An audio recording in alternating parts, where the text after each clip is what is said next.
Hi everyone, this is your psychologist and happiness coach Sakshi Mandhyan, and today we are here with my father.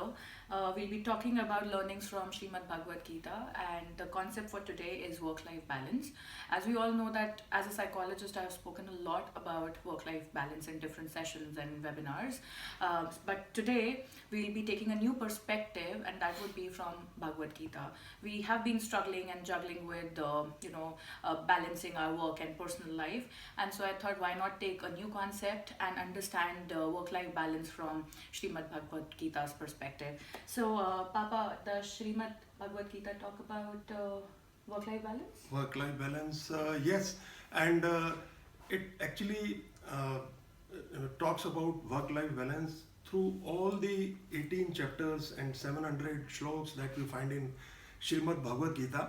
But to start with, in the first chapter itself, you find that there is this Arjuna, a great warrior, he's in a behavioral crisis. So, on the one hand, he's looking at his relatives, friends, which is the family or the life. And on the other hand, he's looking at himself as a warrior who is supposed to be fighting against his own relatives. So, that was, I think, a very brilliant example of somebody being in a fix or maybe having a lot of anxiety. Now, in Gita, we find that there is a clear distinction that it provides in terms of our life, which is our personal life, and our vocational life. And in fact, the very spirit of Gita says that they should be, for every person, they should be bracketed together in such a way that everything a person does as a family member or a friend or somebody who's working somewhere, it is like his operational field, whatever he does, which in Hindi we say karm kshetra. So whatever you do, it is actually an operation field for you, and there is no therefore difference between wherever you are supposed to be being very calm and composed and doing everything unmindful of whether it is a part of your life or work. And in these 18 chapters, actually Gita tells us about, so many things, things related to our food, our duties, our responsibilities, our thoughts, our relationships. And if you go through everything, I think you get a very clear perspective about work-life balance, which actually emerges out of work balance being two spheres, work and life being two different spheres. Wow, that's quite interesting, Papa. So, at a practical level, how does one secure a balance between his commitments towards his work and then duties towards his friends and family? Sakshi, in Gita, you find that in chapter 3, there is this shlok 5 which says that we are also placed that action is inevitable. So, and as we have actually discussed in many sessions, we are composed of three gunas, the sattva gun, the rajasic and the tamas. So, because of these gunas, we would be compelled to be in action. So, there is no, there is no escape from action. Now, going forward, in chapter 2, shlok 50, we find that Gita says, and it is actually Lord Krishna saying that whatever we do, we should do with 100% commitment, no procrastination, total focus on the work that we are doing. Now, just imagine when Lord Krishna says this, he is not differentiating between how you behave as a husband or a wife or a father or as a general manager or a head of sales or a CEO. So what he's trying to say is that whatever you do, you should be at your best. And I'll give you an example. Because of the gunas, you see, we have three tendencies in each one of us. There is a tendency of laziness or lethargy. There is a tendency of aggressiveness. And there is a faculty or tendency of balancing. Okay, what happens for an ideal person is, and to bring about a balance in whatever we do, our aggressiveness should be able to not only check, control, but overpower our lethargy. And the balancing part of us should be able to make sure that this aggressiveness is controlled, it is well guided, well anchored actually. To give you an example, take an example of a vehicle. So it has an accelerator, it has a brake system, and it has the cruise control. So now what happens is the accelerator overpowers the braking system. So the vehicle moves. And the cruise control is actually the faculty which decides that it is driven well, it reaches the destination without any, you see, any accident or maybe any inconvenience to the passengers. So this is how this balance is actually being created. If we are able to let our, the balancing faculty be able to control the friction or maybe the interaction between our lethargy and our aggressiveness. So this is how we operate and we become a successful person. It's a beautiful analogy. Like, I really liked how you explained it via a car and its mechanism. So, Papa, it was really well explained. How do we now, achieve this golden balance in our lives? It is easier said than done. All of us have been trying. Yeah. Many of us have actually achieved it without us knowing about it. In chapter 11, and it is the chapter in which Lord Krishna actually comes out with his Virat roop, and for a few moments, Arjuna is, he's under fear and he's shivering and all that. But in this chapter only, Lord Krishna tells Arjuna that whatever we do, it should be like a worship. Now, when I say worship, if we break it down to the practical sense, whatever we do should have an element of service. Now, when I say service, just imagine if you are a manager in a company, you serve your boss, you serve your colleagues, you serve your reportees, you serve your clients.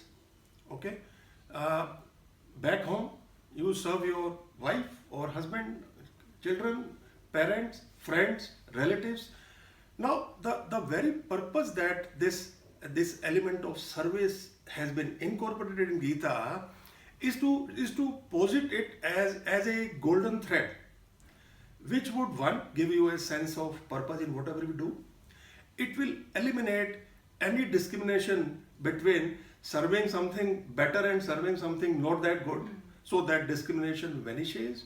And since it is only service, so therefore there is no scope for, you see, some phase or some part of our life, getting a situation of dominance at the cost of other, and we somehow find that no, it is not working well.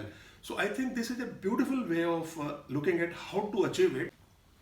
And then Gita goes further, and in chapter 6, when we go to Shlok 16th and 17th, we find that very clearly Gita says that there has to be a balance in our eating, sleeping and waking. Now, what does it mean? In a very simple way, the first conclusion could be that Bhagwan Krishna never wanted that people should fast. Fasting doesn't help much. So he was of the view that you should have a balance the way you eat. You should not eat too much, you should not eat too less. Sleep and waking. So there has to be a balance. For example, in our scriptures, you see, Ati Sarvatra Varjayet, which says that, extreme of anything is bad. Similarly, if you go to Buddhism, you find that Madhyam Marg. That Madhyam Marg says, as Lord Buddha would say that, a guitar would not do well if the chords are not properly, if they are too loose or if they are too tight, the sound would not be proper. So he talks about a balance in whatever we do. And then he goes further, and in Shlok 33 to 40, he says that this balance would need a lot of practice. It doesn't come easily and requires, concerted efforts to maintain that balance, to make sure that in each our activity, eating, sleeping, waking, combined with work and life, we always make sure that there is a balance that we maintain in two things. I'll give you an example. For example, those who attend yoga shivers and all, there are very small exercises. One is you take 5 slow and deep breaths, say 3 times a day. I've done it so many times. I can certainly vouch for it. You get up in the morning, do it once. Maybe you have been through 2-3 meetings, you are a bit tired, do it once in the afternoon and before going off to sleep. Now in the next 2-3 days, 4 days of this practice, you will find that yes, it is calming you, it is giving you a composure and a sense of peace and everything. Increase it. So instead of 3 times, make it 6 times. It hardly takes 5 breaths, So we take thousands of breaths, we don't count, therefore we don't know. So increase it and you will find it. Similarly, to control yourself, do a small experiment. We have so many cravings and desires and stuff like that. So on a given day, just take a decision that yes, I'm not going to go for this thing, something that is your craving or something. Leave it, do the rest of the work. And you will find that withdrawal from that small desire would have a cascading effect in the sense that related to that, in order to achieve that or secure that or procure that thing or service or article or something, you would have been made to do a lot of other things also. So you find that just by, getting rid of a very small impediment while I'm doing an important job, I found that I got such a larger space for me to operate better and more meaningfully. So this is how I think the gist of all this discussion is, yes, we have to work, as Lord Krishna says, we have to work with full capacity, vigor and enthusiasm, but then we have to make sure that we don't falter in any of our jobs. So if I am a good CEO, I have to be a good father also. If I am a good manager or salesperson, I have to have a great love and affection from my sisters, my brothers. So I think this is, as Gita says, life is a battlefield. Fight it with vigor and confidence. So I believe with these small experiments, some practice followed by some greater practice, followed by much more practice, I think we can all improve upon ourselves. Our strengths would become our guiding force, and going forward, work-life balance would cease to be any irritant in our life. This is how I look at it. This is incredible. The way you explained it, I think, I have been talking so much about work-life balance, but understanding it from Srimad Bhagavad Gita's perspective, it is at another level today. So I also have been learning a lot from my dad here, and he has been teaching me a lot of lessons from Bhagavad Gita, which has helped me immensely. And there's one thing more, Papa, that you were talking about, which is work-life natural fusion, right? Natural fusion, So I wanted you all to get a fair understanding of the new concept of work-life natural fusion from my dad here, so that you apply it in your day-to-day life. Bhagavad Gita was written, or it was said by, it was sung by Lord Krishna. Actually, Bhagavad Gita means a divine song. More than 5,000 years ago, although it was very, very, very, very robust and comprehensive, but as we have noticed over the period of various centuries, now the technology is taken the center stage, and because of the technology and various gadgets that are under our control now, we find that we are at home and at work 24/7. Okay, Agreed. so our social media is working, our mail box is always receiving something, and we are always in touch with the whatever is happening all around us. Now this can be seen in two contexts. One could look at it as an aberration, or maybe as an irritant, but this work-life natural fusion says that the duality between work and life, okay, we have already understood that duality does not exist, because every work has to be given the same eminence and has to be done with the same kind of zeal. But even if there is a duality, there is always going to be an overlap between the two. You see, sometimes you find the work is become very important and maybe rest of the things can wait. Sometimes there's an emergency at your home front and you find that maybe my office work can wait.